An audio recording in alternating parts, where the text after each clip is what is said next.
Cássio, escorou e gol! Olha a virada, Gabriel! Incrível! Incrível! É boa, Renato na grande área, botou na frente, bateu pro gol! Gol! Defesa do Romário, guardou, é campeão! É campeão! Fala, galera! Nosso primeiro arquibancada digital aqui diretamente. Fudeu, errei. Volta. Calma.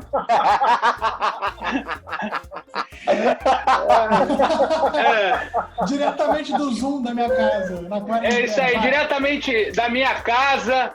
Nosso primeiro arquibancada digital, falando simplesmente do futebol carioca, nesse momento de crise do Covid-19.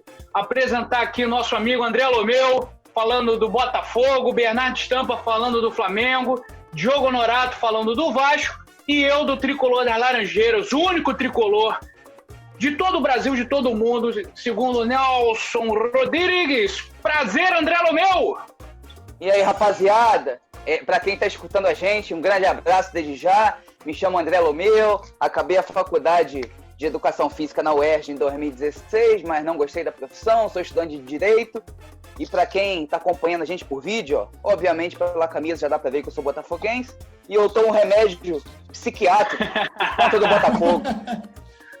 André, como é que começou esse seu amor pelo Botafogo? Rapidinho, Na verdade, só pra gente falar. O clássico de pai para filho, né? Pegar minhas fotos no meu aniversário de 1 ano, foi um dia depois do título de 89, nasci 22 de 6 de 88, o Botafogo ganhou 21 de 6 de 89. E aí a paixão vai subindo na cabeça, o cara vai ficando meio perturbado, e aí quando vê, já tá gostando de um clube, como a gente diz, a gente é escolhido, né? E agora, Bernardo Stampa, meu amigo rubro-negro aí de tantos anos. Fala aí de você, dessa sua paixão pelo Flamengo, sorriso no rosto, campeão de tudo ano passado. Menos do Mundial, graças ao Lincoln, por não. Por favor, Bernardo Stampa.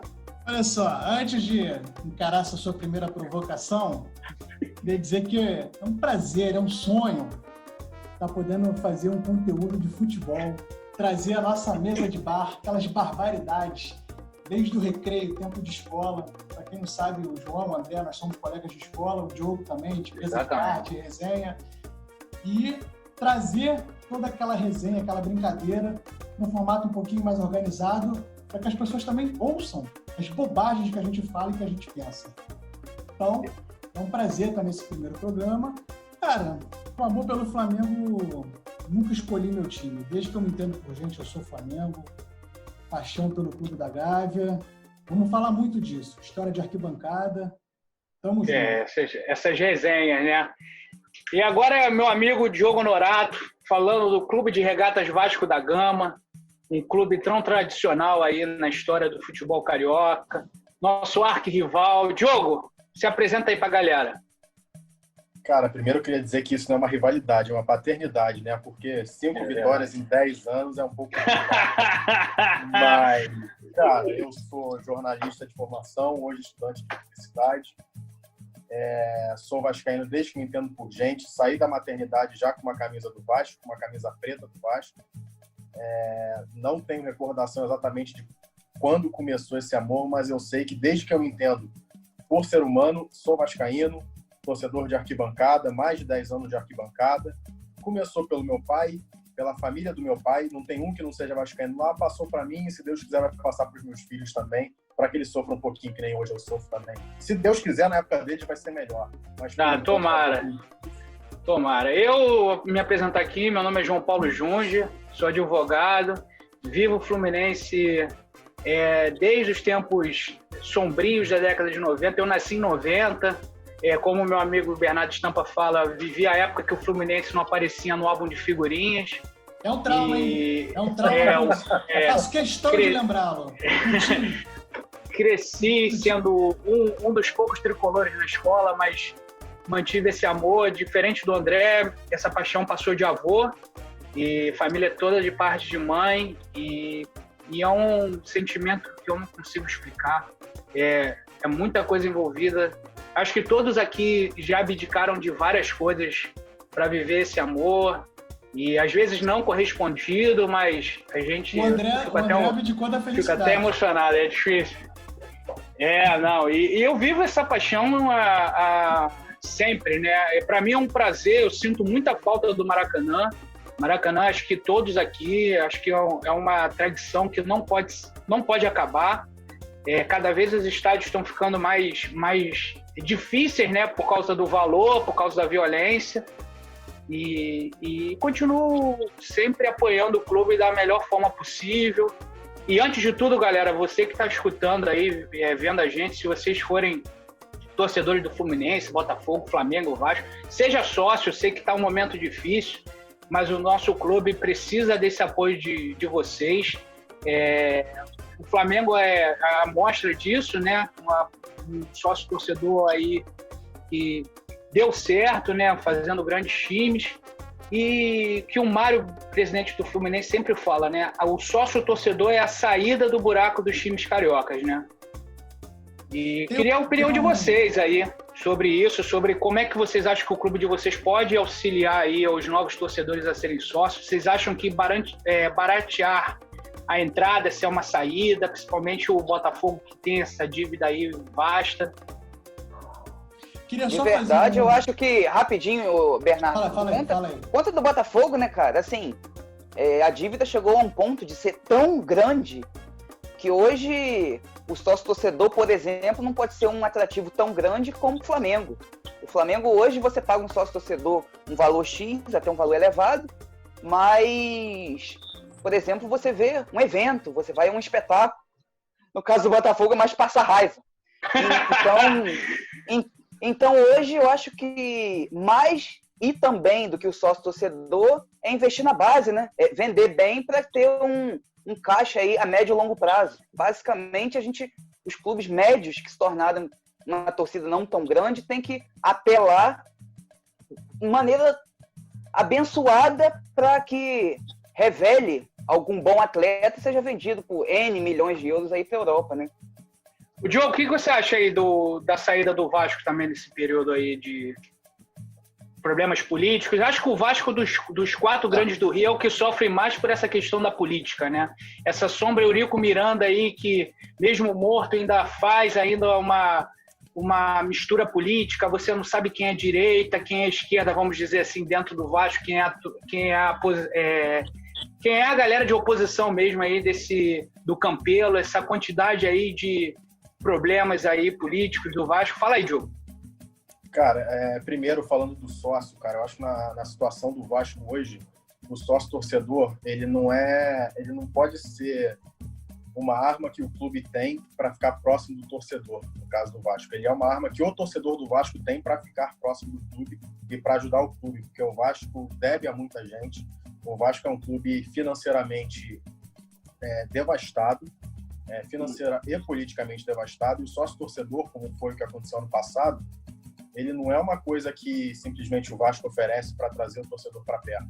É uma forma de o torcedor dar, às vezes, pouco que tem para ajudar o clube e demonstrar o amor. Porque é um clube que está desde 2011 sem ganhar um título de expressão, que nos últimos 20 anos ganhou um único título de expressão. De repente, um time que está lutando para não cair, não está esperando absolutamente nada no campeonato, passar a barreira dos 150 mil sócios em uma semana, se tornar o clube do Brasil com o maior número de sócios, isso não é uma questão de estar bem, de estar mal, do clube querer alguma coisa, é questão do amor do torcedor e de uma demonstração de paixão mesmo. Uhum. E, cara, falando sobre política, de fato, eu acho que o Vasco, não só no Rio de Janeiro, mas eu acho que no Brasil, poucos clubes têm panorama político tão bizarro quanto o do Vasco. Talvez isso mude na próxima eleição, por ter sido aprovada a eleição direta, mas essa questão de o sócio só poder eleger uma chapa e os conselheiros, então, elegerem um nome...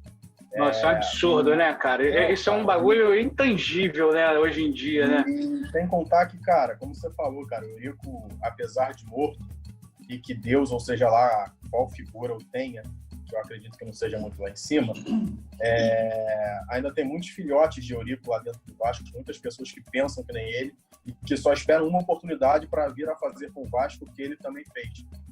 Não sei se essas pessoas têm força, mas para ter uma força de bastidores, que eu digo, mas elas têm influência para definir o futuro do Vasco, que foi o que aconteceu na última eleição. Colocaram o Campelo pura e simplesmente por ataque ao Júlio Brandt, por ele representar uma ameaça ao então presidente Eurico. E, enfim, o panorama político do Vasco é muito preocupante. Não há nenhuma previsão de melhora, sinceramente. A gente vê que o Vasco, alguns jogadores reclamam que não receberam um único salário em 2020. O Vasco, outro dia, pagou os direitos de imagem de janeiro desse ano. Então, quer dizer, a situação política e financeira do Vasco é muito preocupante e hoje a única forma que o Vasco tem de sair disso é através da força da torcida, cara. Que esse aspecto político negativo é o que não ocorre no Flamengo, né, Stampa? Não sei nem se tem oposição no Flamengo, né? Porque se tiver, deve ser reclamar do azulejo da piscina ou da porra do refletor que queimou e não trocaram, porque não tem o que fazer, não tem nem o que falar, né, Stampa? Não, deixa eu só fazer um adendo aí rapidinho, claro. Porque não dá para reclamar de refletor não, porque ninguém joga naquele estádio, isso aí não dá para reclamar não. Então pode pensar que não tem problema não. Então, antes de entrar nessa parte política, eu queria só fazer um complemento do que o Diogo falou. Eu concordo 100%. O programa de sócio-torcedor, ele é, antes de tudo, um programa para ajudar o clube.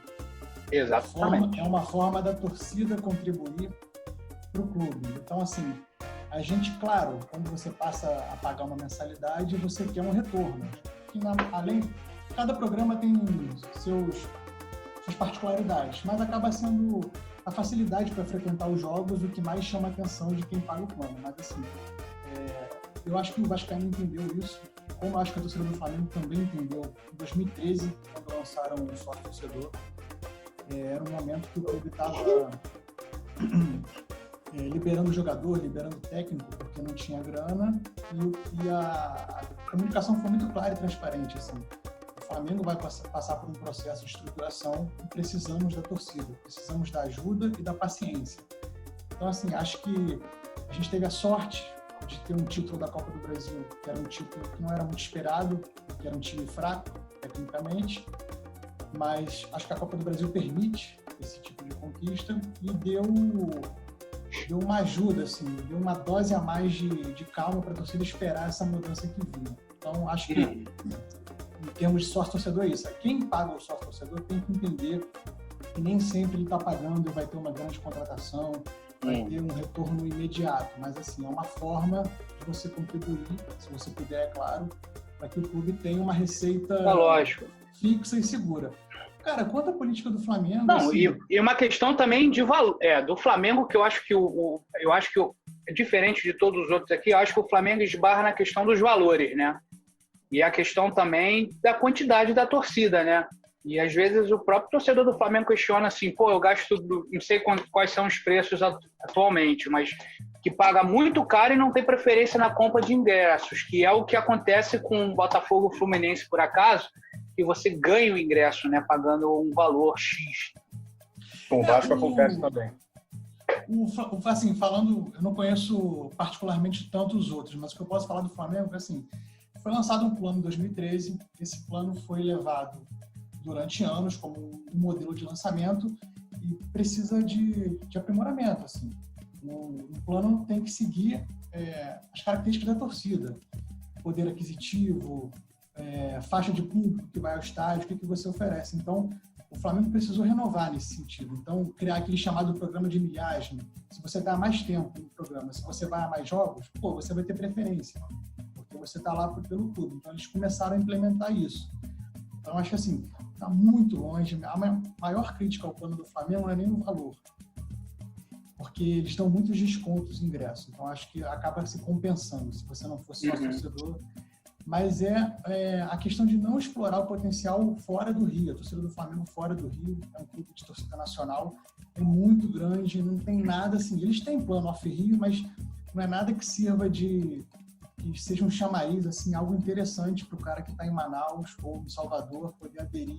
Mas todo jogo do Flamengo, o Flamengo parece que não é visitante, né, irmão? Fizer um jogo... Por isso mesmo. Fazer um jogo, lá na puta que pariu vai ter 3/4 da porra do estádio, desculpa o palavrão, mas super.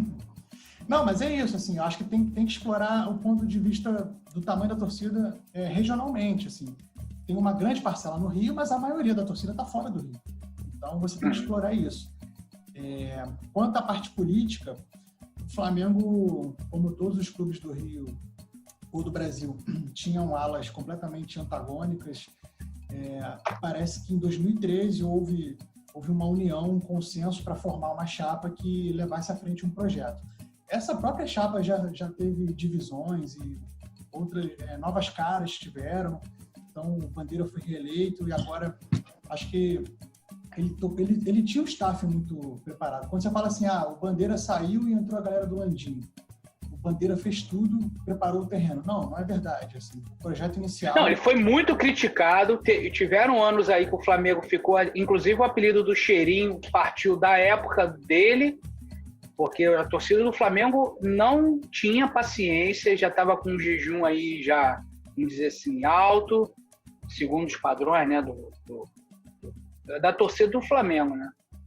Faltava, assim, o Flamengo tinha atingido um patamar estrutural, assim, que colocava ele em condições de já fazer investimento. Já em 2015 tinha o Guerreiro, tinha o Diego em 2016, só que o desempenho esportivo patinava, porque escolhas de técnico eram ruins, o modo de cobrar. O Flamengo estava comemorando o 6º lugar em 2017, assim, quando era para estar brigando pelo título. O Corinthians que tinha um time inferior, tecnicamente. Então, assim, eu acho que a grande diferença dessa gestão, eu acho que passa muito pelo Marcos Braz, que é um cara que tem conhecimento, assim, estava em 2009, estava em 2006, é um dirigente, é um cara que conhece futebol. Assim, a gente estava acostumado a ter dirigentes que o cara conhece futebol, mas é 100% amador em finanças e em comandar uma empresa. E o Flamengo estava com caras que eram 100% empresarial, acertaram o clube, mas do ponto de vista esportivo, escolhas de técnicos, de diretores, de manutenção de elenco, era um desastre. O Flamengo não conseguia nada. E esse ano veio um cara que conseguiu ajeitar isso. Bom, só para não me estender muito, eu acho que o Flamengo, a maior transformação política é cultural interna do clube. É a transformação de andar na linha resolve, andar na linha tem resultado. Eles modificaram o estatuto interno, criaram uma lei de responsabilidade fiscal interna do clube. Ou seja, dirigente que fizer bobagem, roubar, fizer atitudes inconsequentes, vai pagar com o próprio patrimônio. Então, assim, não é mais essa questão de o cara deixa uma bola de neve pro próximo que vem e vai se arrastando. Não, o cara vai ter CPF cobrado. Então, isso eu acho que as próximas gestões vão estar presas a isso. O movimento político do Fluminense hoje com o Mário, assim... o Mário errou muito como gerente de futebol, eu acho. É uma crítica que eu tenho, principalmente na questão dos contratos. A demissão do WhatsApp, clássica, na qual ele não teve culpa, ele já estava fora da parte política. Mas as consequências desses contratos trabalhistas foram cruciais para o Fluminense. Hoje em dia, o jurídico do Fluminense, hoje com o Mário no comando, tem, para vocês terem uma noção do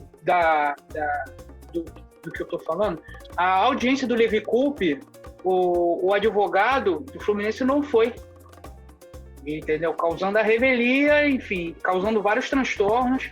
Mas o Mário, para mim, ele está numa cabeça dessa... Eu acho que ele está tentando resolver com o que tem, tentando estruturar a casa. Acho que nenhum clube esperava ele passar por essa quarentena. E, enfim, trouxe o efeito Fred aí agora. É um efeito completamente positivo. Até o Fred é um ídolo. Eu acho que todo tricolor que não acha que o Fred é ídolo, ele é maluco. Porque é um cara que deu pra gente sair da Série C e chegar um cara desse patamar e ganhar 2 brasileiros e um carioca, fazendo bons campeonatos, né? A gente, a triste Libertadores de 2008 e a Sul-Americana de 2009, eu acho que seriam 2 títulos que iam engrandecer a história do clube. Deixa eu só fazer um comentário, João. O Fred não estava em 2008. O Fred não estava em 2008. Mas eu estou dizendo numa questão geral, assim, do clube. E aí ele chegou em 2009 e foi até a final da Sul-Americana.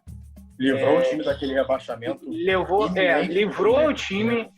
Isso aí, eu grato. Ele e o Cuca foram responsáveis. Acho que mais o Cuca ali foi responsável porque pegou o time nas cinzas e organizou de uma forma assim mágica, né? O aproveitamento do Fluminense foi melhor do que o campeão na época, né? Na parte final. Eu acho, João, uma coisa que a gente precisa comentar é assim, a gente fica tanto naquele clima de nostalgia, porque nos anos 60, 70, 80, o cara fez 100 gols no meu time, ele tá entre os 10 maiores artilheiros. Por que não valorizar o Fred, que a gente está no século XXI, que a nossa geração viu, um cara tão goleador? Eu acho que independente de rivalidade, a gente precisa reconhecer os méritos de um camisa 9 que está em raridade no mundo. Acho que a gente precisa valorizar, embora a rivalidade prevaleça. Não, além do aspecto técnico, alcançou o status de artilheiro dos pontos corridos. Eu acho que ele hoje, tirando o mata-mata, ele é o artilheiro da história do Brasileirão. Na verdade, o artilheiro do Brasileirão é o Roberto Dinamite. Não, dos pontos corridos. Dos pontos corridos. Tem um aspecto do... Em geral é Dinamite, Romário e Edmundo. Por favor, respeite. Não, mas eu acho que o Fred tem... Acho que a diferença dele pro Edmundo é pequena. E ele passa o Romário se ele fizer... Mas a diferença do Edmundo pro Romário é de um gol só também. Então, mas agora do Dinamite eu acho meio improvável bater. É igual são 170. É igual o artilheiro do clube, né? Valdo já tá lá no topo, acho que bem improvável, mas eu acho que vice ele consegue. Acho que são 30 gols, acho que 20 e poucos gols. Se ele ficar 2 anos aí e meter 15 golzinhos, pô, ele vai ser titular mesmo. Exatamente. Pega um carioca desse aí, mete 4, 5-0 aí nesses times pequenos, já faz 4 gols, pô. Bruno Henrique, ano passado, fez 40, mano. João, o time do Flamengo era muito melhor que todos os outros, né? Não, tudo bem, mas o Bruno Henrique não era camisa 9. O Bruno Henrique não era camisa 9. Mas ele era um jogador de explosão que recebia várias bolas de Arrascaeta, Everton Ribeiro. A função que ele tinha no time do Flamengo era, além de ser ponta, ele também tinha muita função de goleador, cara. O pessoal acha que não só porque ele jogava na ponta, mas ele também tinha muita estrela de goleador. Ele tem faro, ele tem faro de gol. Ele tem faro. Vamos organizar aqui. Oi, pode falar. Não, eu só quero falar um aspecto do Fred, assim, que o André falou, vocês estão comentando. Não discuto ele tecnicamente, acho que não é mais o mesmo de outra época, óbvio, pela idade, pelo tempo, mas acho que ainda é um bom atacante para o nosso futebol. Só que o Fred é aquele cara que entendeu o tamanho dele junto com a torcida, que ele representa para a torcida. Quando o jogador entende o papel dele, não só de fazer os gols, que é a função dele em campo, mas quando o cara entende o que ele está representando e ele investe nisso, ele se entrega a isso, claro, aliando-se isso ao cara ser um bom jogador, decisivo, aí você tem a receita para o cara ser um ídolo. Eu acho que isso acontece no Fluminense, assim, com o Fred. Eu acho que é muito claro. Não, eu acho também que se o marketing do Fluminense trabalhar de uma forma assim, profissional, capacitada, o retorno do Fred, principalmente na questão de imagem, é absurdo, né, gente? Porque pode fazer copo, camisa, enfim, vai levar as crianças para o estádio, né? E, enfim, eu acho que... É nível de se comparar a influência diretamente com o Gabigol, por exemplo, no Flamengo. Porque a criançada só vai ter camisa 9, escrito Fred, assim como o Flamengo faz. E eu acho que também eu queria até, quando vocês estão falando do assunto Fred, deixar aqui registrado a bagunça que foi a gestão Flu-Sócio na história do clube, sendo a Flu-Sócio, digo, Peter Simonsen e Pedro Abad, e destruíram a história do Fred, tentaram destruir, para mim, a história do Fred dentro do clube. O Fred não tinha motivo algum de sair do clube naquela época, foi uma briga de egos entre o poder do presidente e o poder do Fred. E hoje a gente, claro, que são também são esses detalhes que fazem a história completa, né? Imagina, Fred estaria até hoje aí, não teria essa comoção toda da forma que ele voltou. Mas é pífio, né, cara? Causa até revolta ver como uma gestão amadora pode destruir o clube, né? Hein, André? O Botafogo sofreu aí com isso, né? Durante bastante tempo. Na verdade, hoje, eu não posso nem falar muito da política do Botafogo, porque o Botafogo vive uma fase de transição, né? Final do ano a gente vai ter eleição no clube, mas o Botafogo hoje vai ter a parte separada, o futebol vai virar uma sociedade de economia mista, na forma de sociedade anônima, e isso está sendo discutido ainda nas próximas semanas. Os botafoguenses ilustres deverão fazer um aporte inicial ao clube. Meia dúzia de 4. Os de sempre, Montenegro, Bernardinho, esses caras. E, basicamente, o Botafogo vai viver, a partir do ano que vem, provavelmente, a parte social, dividida com o estatuto que a gente sempre conhece, normalmente igual aos outros clubes cariocas, e o futebol virará uma empresa. A gente não sabe até que ponto essa caixa preta dessa empresa vai ser aberta. Enfim... Mas qual a sua opinião sobre isso? Você acha que o Botafogo virando empresa, ele vai sanar principalmente essa dívida milionária que ele possui? Cara, uma coisa que a gente tem que partir de um princípio, tá? É a única salvação do Botafogo. Se o Botafogo hoje cair para a Série B, o Botafogo vira um Juventude, o Botafogo vira um time desse aí que a gente, em Santa Cruz, que a gente viu grande nos anos 80 e 90, e de hoje em dia, o que acontece? A cada R$10 que entram no Botafogo hoje, 7 são para penhoras. Por exemplo, e não é do jogador de 2013 para cá que entra no ato trabalhista. É aquela irresponsabilidade lá do final dos anos 90, que o cara vinha ganhando, não sei quantos milhões, como se fosse hoje 50, 70, 100 mil reais para ficar na reserva, e mandava um cara embora sem nenhum amparo na Justiça do Trabalho. Então, esses jogadores, esses atletas, comissão técnica, dirigentes, eles não entram no famoso ato trabalhista, o que dificulta, os clubes vão sendo penhorados. Aquele Roger, que foi goleiro no São Paulo, reserva 1 milhão de anos, jogou no Botafogo 1 ano, cara. O cara tá brigando aí na Justiça por 5 milhões de reais. Então, assim, como é que um clube vai viver dessa maneira, nesse formato de irresponsabilidade? Então, o que acontece? As penhoras vêm, o que o Botafogo arrecada anualmente, o que vende de atleta, de sócio-torcedor, não é nada compatível com essas penhoras. O Botafogo, se o Brasileirão começasse hoje, o Botafogo só teria folha salarial mensal maior do que a do Atlético Goianiense, por exemplo. A gente vê clubes aí como Ceará e Fortaleza totalmente estruturados, porque as dívidas antigas são muito menores. Aí você vê, hoje eu viro empresa com um CNPJ novo, com dinheiro novo, de investidores fortes no mercado, como os irmãos Moreira Salles aí, que todos falam que eles têm um patrimônio de 11 bilhões de reais, óbvio que não vão investir isso no Botafogo, mas assim, a verdade é essa, o Botafogo precisa revelar e dinheiro novo, senão o clube acaba, a verdade é essa. A fonte de receita dos clubes cariocas hoje, tirando o sócio-torcedor, é venda de jogador, né? E o Botafogo, especificamente, eu acho que no caso do Flamengo, eu acho que nesse caso o Vasco e o Botafogo andam juntos. Vendem muito mal. Assim, eu acho que no caso da venda do Marrone do Vasco agora foi um achado. No mercado interno. Não tem que fazer, óbvio que eu acho que é ruim. Você fortalece um rival dentro do seu país. Mas assim, não tem muito o que fazer. O Vasco ainda conseguiu 20 milhões no mercado interno. O Botafogo vende, cara. O Marcinho, por exemplo, vai sair de graça. O cara foi convocado pela seleção. A gente vê algum destaque aí, o Botafogo, sei lá, vai surgir o Marcelo Benevenuto, que é um bom zagueiro.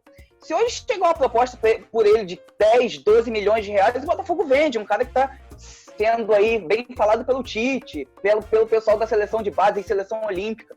Então, assim, é muito complicado hoje você pagar pelo passado, é muito complicado. Deixa eu só acrescentar 2 pontos no que o André falou. Além da dificuldade hoje de vender e tudo mais, como ele citou, por exemplo, se cair hoje em dia, viram Juventude. Cara, eu há pouco tempo diria que não, que o peso da camisa e tudo mais ajudaria. Mas a gente vê o exemplo do Cruzeiro, que ele é o primeiro clube grande a ser rebaixado nesse novo modelo de cota de televisão. E eu acho que não vai subir. Então, e a gente vê a dificuldade que o Cruzeiro está tendo não só pelas dívidas, mas também pela cota, porque a cota de televisão, muitas vezes, ela ajudava os clubes nesses momentos, a garantia desse dinheiro. E hoje já não tem mais isso, a cota é reduzida drasticamente. Então, o mínimo poder financeiro que que ajudava os clubes grandes quando eles eram rebaixados, hoje já não existe com toda essa força. E outro ponto que ele falou é exatamente essa questão da venda dos jogadores, cara. Porque muitas vezes o clube vende o jogador achando que, poxa, esse dinheiro vai servir para pagar um salário, para pagar os funcionários, e não vai. Porque as dívidas trabalhistas vão bloquear esse valor e vão usar para pagar um jogador que jogou 6 meses em 1990 e alguma coisa, entendeu? Então, eu acho que essa questão até por exemplo, do Botafogo S.A. é uma tendência que os clubes, até os clubes grandes, que passam por crises financeiras quase que irreversíveis hoje, caso do Botafogo, caso do Vasco, a tendência é que isso aconteça com todos esses clubes, que todos eles apelem para uma sociedade anônima. Porque a situação financeira hoje, a forma de se fazer uma gestão de futebol hoje nesses clubes é amadora. Vender jogadores não está adiantando. Só o plano de sócio torcedor não vai adiantar. Arrumar patrocínio para a manga, para a barra da camisa, não vai adiantar. Se os clubes não fizerem hoje uma gestão inteligente e profissional, a tendência, cara, é o limbo. O Cruzeiro está arriscando muita coisa do jeito que está, porque foi amador. Conquistou a Copa do Brasil, conquistou o Brasileiro, meu amigo. O Cruzeiro vai ficar anos e anos e anos nessa situação de merda que o Cruzeiro se encontra hoje. Entendeu? Sim. Então, assim, a tendência é que vire uma sociedade anônima, porque senão vai ficar difícil para esses clubes, cara. É muito difícil. Cara, e uma coisa que a gente cobra muito, pelo menos no Botafogo, e o que o Flamengo já está fazendo, por isso que o Flamengo saiu muito à frente, é a chamada profissionalização dos setores.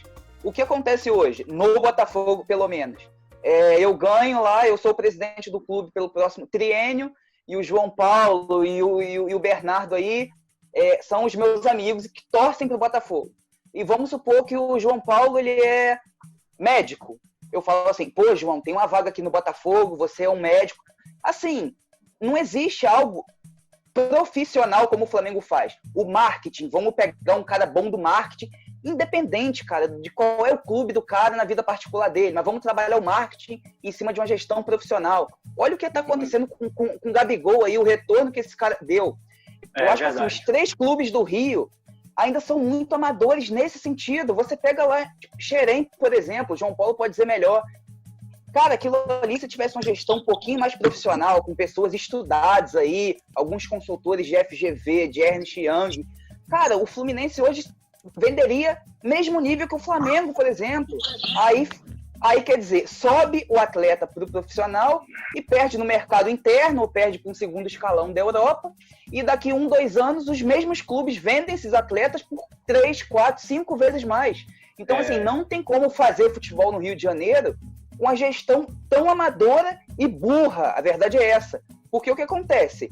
Você não vê esse tipo de burrice, a palavra é essa, em times menores com ascensão, como o Ceará e o Fortaleza, por exemplo. Isso que indigna o povo carioca.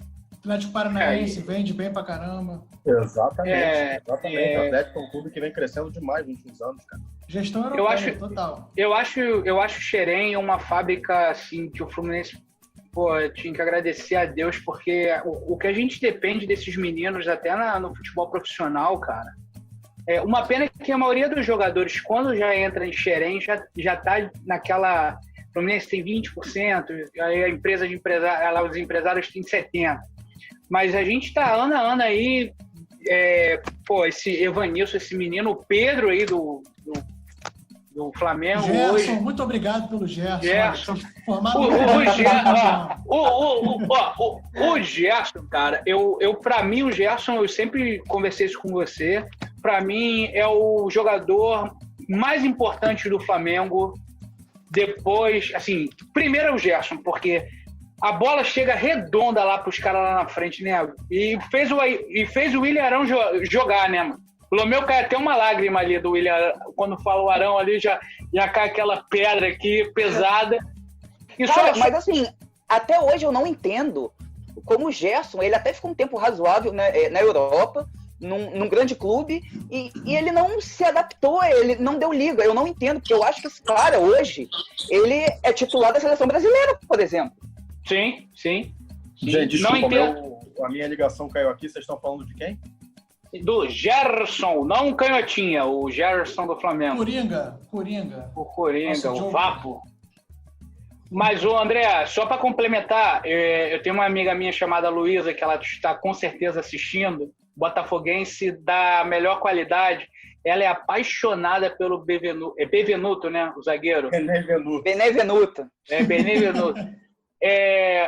E a gente conversa muito, cara, e ela tem um pouco de receio contra essa questão da empresa, né? Eu tenho também receio, porque a partir do momento que você transforma em empresa... Na verdade, é como o nosso amigo vascaíno aí falou. A partir do momento que se consolidar uma empresa, que seja empresa. O Botafogo hoje está trilhando um caminho que a gente está preocupado, porque 50%... o clube será de botafoguenses ilustres, porque aí quando começa o pitaco do torcedor, é a mesma coisa num trabalho, num ambiente profissional, você misturar o pessoal não vai dar certo, e mais um aporte de 100, 120 milhões de reais de uma empresa europeia, parece que portuguesa, daqui 6 meses, 1 ano. Então, assim, a torcida não quer isso. Se for para tornar empresa, que seja, sei lá, 80%, 90% empresa, para não vir um shake maluco e usurpar o clube, daqui 5 anos sair e deixar largado, mas que também o torcedor ali tem 10, 20% de torcedores influentes, conscientes, racionais, ricos, mas que pensem, que deem um pitaco de gestores, sabe? Então a preocupação é essa. Vai tornar empresa? Ok. Gestão profissional. Torcedor na arquibancada. É isso que eu acho que o Botafogo tem que aprender a trilhar esse caminho de uma vez por todas. E outra coisa, cara, eu acho que essa questão de empresa, como o João falou, não é uma coisa que o torcedor quer, que ele olha e fala, cara, quero que o clube vire uma empresa. Não é uma vontade, mas eu acho que é uma necessidade, entendeu? Porque, cara, a gente olha pro Vasco, por exemplo, pro Botafogo, qual é a saída que a gente vê? É injeção de dinheiro e gestão profissional. Injeção de dinheiro, me desculpa, mas hoje você não olha pro horizonte e vê isso no Vasco. Então, o que pode salvar é uma gestão profissional. Então, apesar de eu não querer ver um Vasco empresa, de eu não olhar com bons olhos para isso, eu acho que, infelizmente, chegou um ponto hoje que seria a única solução. Como vai acontecer com outros clubes, entendeu? Não é questão de vontade do torcedor, infelizmente, é questão de necessidade do clube de sobrevivência. Porque, por mais que o torcedor discorde disso, é isso ou não ter mais um clube para torcer, entendeu? Entendi. Gente, a gente vai agora finalizar aqui o nosso primeiro programa. Eu acho que seria interessante a gente fazer uma previsão aí, nós 4, do que vocês acham que vai ocorrer esse ano, se vocês acham que o futebol vai voltar e quais são as perspectivas aí nos campeonatos, né? O Fluminense vai jogar aí agora o Campeonato Brasileiro e a Copa do Brasil, porque foi eliminado de forma bizarra na Sul-Americana, há muito tempo que eu não saía tão puto do Maracanã quanto esse jogo contra esse União de la Calera, sei lá. Nossa. E, André, começa aí. O que você acha do Botafogo? Botafogo esse ano, as disputas aí, os campeonatos, o que você acha? Qual é a sua perspectiva? Libertadores? Liberta? Bruno Nazário? Galera, vamos lá. Então, desde já o João aqui falou pra gente finalizar, né? Um grande abraço. Brigadão. A gente tá começando um novo projeto agora. Que vocês colaborem aí com a gente e nas mídias digitais aí, cada vez mais escutando a gente, porque a gente está fazendo isso para vocês. Mas vamos lá. O Botafogo esse ano, a verdade tem que ser dita. Disputando uma Série A com uma folha de menos de 2 milhões por mês, o clube vai brigar na segunda parte da tabela. Isso é nítido. Os destaques ficam pela renovação aí do Matheus Nascimento, que é um menino que promete muito. Alguns falam que pode ser o novo Neymar. Vamos ver. Cabeludo, né? É o cabeludo, não o cabeludo. Ele foi destaque aí, artilheiro em todas as seleções de base, mas vamos ver, no profissional a pegada é outra, né? Outra coisa é uma notícia que eu peguei fresquinha de hoje à tarde, é que a CBF planeja a primeira rodada do Campeonato Brasileiro do dia 15 de agosto com o público. Então, assim, a princípio a gente pode achar que é uma irresponsabilidade, mas esses estudiosos aí da saúde, pelo menos eles acham que vai ser seguro, né? Essa data. E basicamente isso, galera. O meu Twitter, por favor, me sigam lá. Fala Lomeu, notícia fresquinha do Fogão. E assim, vamos ver, né? O ano, tirando o Flamengo, promete ser bem duro para os outros 3 clubes grandes do Rio.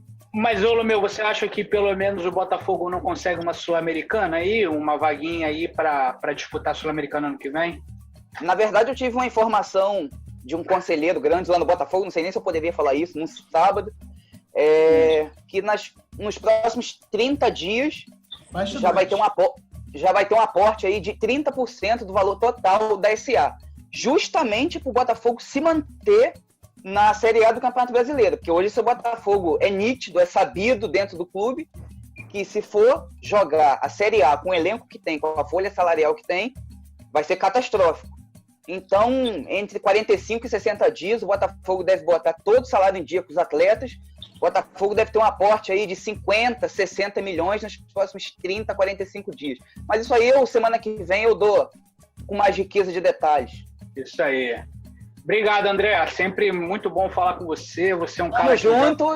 E olha lá no Twitter, fala Lomeu, e não esquece, João Paulo. Isso aí. Galera, adicione aí o Instagram, fala Lomeu. Instagram. Twitter. Instagram, André. Instagram, qual é o seu Instagram aí, se a pessoa quiser te mandar uma mensagem? Futuramente eu tô arrumando uns brindezinhos bem legais aí, vou começar a sortear pra galera.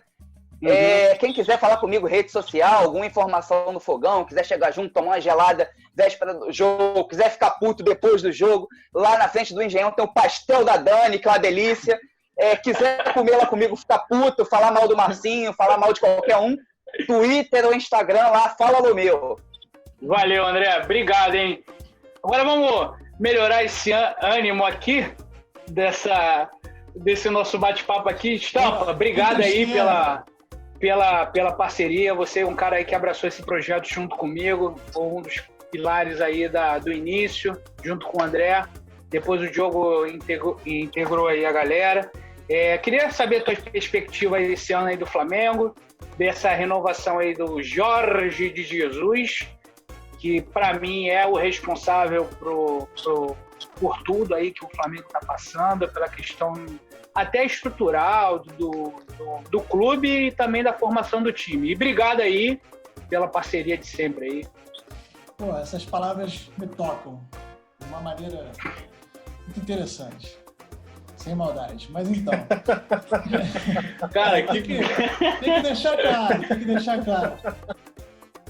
Então, o que todo rubro-negro quer hoje é continuidade, assim. A torcida está vivendo um momento, assim, de sonho, de títulos, de auge, de grandes jogadores em campo. Como você falou, a renovação do Mister é a grande notícia do momento, assim, para o Flamengo. Eu acho que o futebol brasileiro, sul-americano, está rodeado de incertezas, porque como é que vai voltar sem torcida? Vai ter uma segunda onda? A gente não sabe de nada disso. Como é que volta a Libertadores, as fronteiras, aeroporto? Então, assim, eu acho que isso está tudo muito aberto. O que eu tenho de expectativa, a maior expectativa é a incerteza, mas, assim, o que dá um alento ao torcedor, além da permanência do Jesus, é a confiança no trabalho, assim. Tem um grupo muito forte, o clube está muito estruturado, você não vê perspectivas de venda de atletas, de perda. Talvez o Gerson, mas ainda uma especulação, mas ainda assim o elenco é muito forte. Então eu acho que nesse ano ainda, para o próximo, a expectativa é que o Flamengo pelo menos brigue assim, intensamente pelos primeiros lugares, em qualquer campeonato. Assim, não vejo como ser diferente. Se vai ganhar uma outra história, o futebol vou lançar uma frase nova aqui, é uma caixinha de surpresas. Então, a gente não dá para saber, cara. Mas a expectativa é essa. Pô, essa é nova. Continuidade. Essa é nova.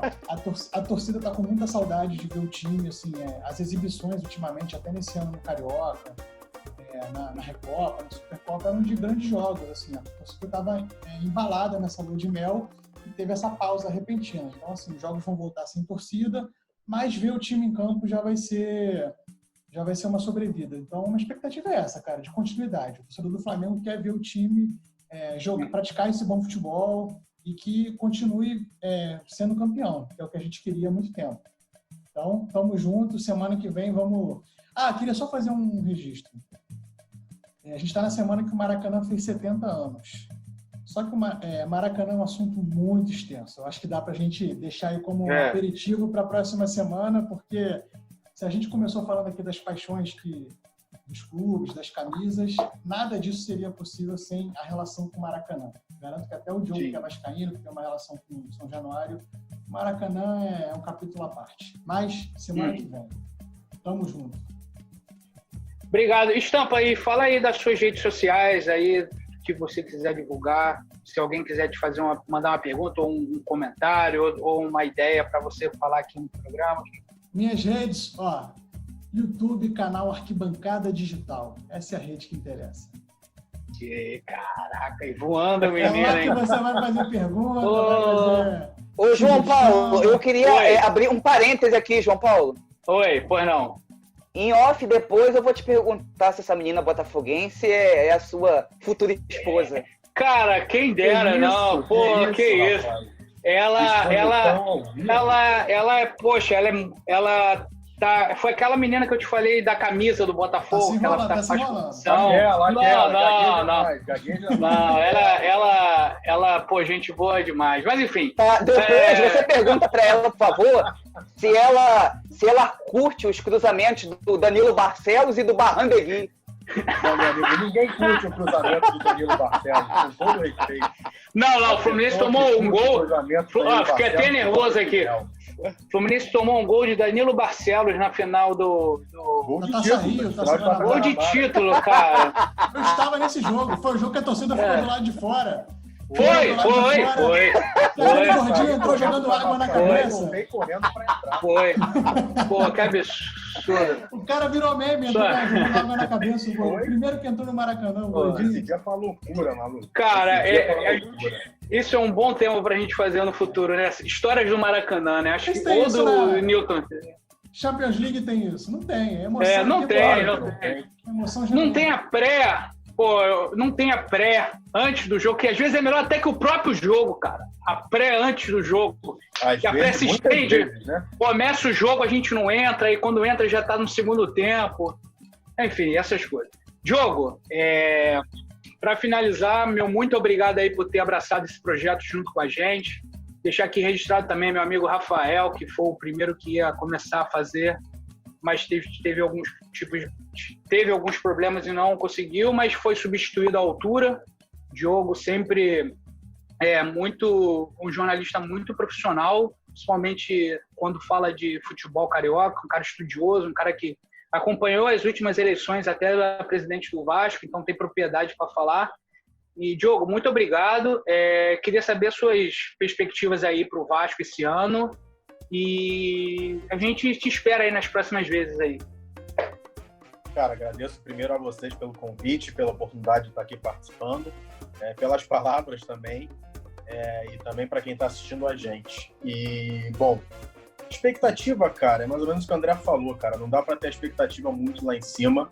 Eu acredito que a luta do Vasco esse ano, se vier a ter futebol, lutar para não cair, ainda mais porque eu acredito, né, apesar de existir essa informação de voltar com o público, eu acho muito pouco provável, além de extremamente irresponsável.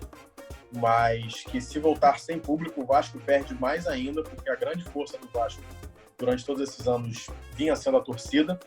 Então o Vasco hoje jogar sem torcida e sem São Januário é um tanto quanto desesperador. Mas a expectativa é, cara, lutar para não cair. Se tudo der certo, o Tetra não vem. E cara, Sul-Americana, talvez. Eu acho que a Sul-Americana, pelo formato do Campeonato Brasileiro, que são muitas vagas, talvez seja até a consequência de uma fuga, como foi no ano passado. E expectativa de título zero, cara. Talvez, sendo muito, muito, muito otimista, no melhor dos meus sonhos, na base da cagada, uma Sul-Americana, alguma coisa assim, uma semifinal, talvez para dar um ânimo. Mas título abaixo de zero. Que eu esteja enganado, mas... Enfim, e completando minhas redes sociais, eu não tenho Twitter. Meu Instagram é @honoratodiogo. Quem quiser mandar uma mensagem, conversar sobre o Vasco, qualquer outro assunto, pode falar comigo. Se alguém se sentir ofendido, não gostou, por favor, entre em contato com o João Paulo, que é o advogado dele. Eu não tenho nada a ver com isso. Muito obrigado a todo mundo aí que assistiu a gente.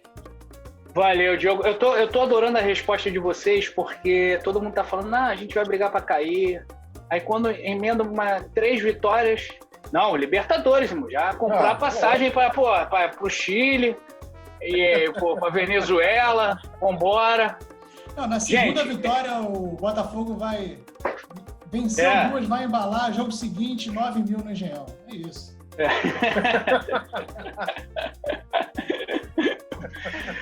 Cara, é outro assunto interessante do Engenhão, né, cara? Salão de festas da torcida tricolor. Bizarro. Gente, eu vou finalizar aqui. Queria agradecer novamente aí a audiência de vocês, André, Bernardo e Diogo, que abraçaram esse projeto junto com a gente. Agradecer também a todo mundo que está acompanhando a gente. Acompanhar as nossas redes sociais aí, canal YouTube Arquibancada Digital. Qualquer dúvida que vocês queiram ou ideias, sempre críticas, são sempre bem-vindas. É João Paulo Jundi, o Instagram. E minha perspectiva pelo Fluminense esse ano assim, tudo está nas mãos do Odair Hellmann, né? É um time que tem uma média de idade avançada. Nenê, Ganso e Fred é um meio-campo aí, vamos dizer assim, que pode dar frutos. Eu tenho confiança que pode dar bons frutos. O time hoje do Fluminense tem peças importantes, como o Wellington Silva. Eu tenho que respirar, porque quando fala de Gilberto já dá aquela raiva assim, mas tenho esperança que o Gilberto volte a jogar um bom... Ele tá melhorando, mas o Gilberto é o Gilberto. Sabe, todo mundo tem um calcanhar de Aquiles. O meu é o Gilberto. E Matheus Ferraz voltando a jogar bem, Nino, Digão, que é aquela coisa, é 8 ou 80, né? Mas Muriel também um bom goleiro. Acho que a gente vai fazer um bom campeonato. Minha esperança para a Copa do Brasil, né? Porque a Sul-Americana já acabou, a gente avançar mais um pouquinho, né? Mata-mata é aquela coisa, né? A gente não sabe, né? Pode ser positivo como uma zebra, né? Como tem em todos os campeonatos. E Campeonato Brasileiro, gente, eu acho que Sul-Americana e no máximo, assim, sendo bem clubista, uma Libertadores, assim, um 7º lugar, uma prézinha assim. Se sabe, né? O Botafogo aí com o grande Jair Ventura, né? Deu aquela arrancada aí em 2017, não foi, Lomeu? Jair Everest.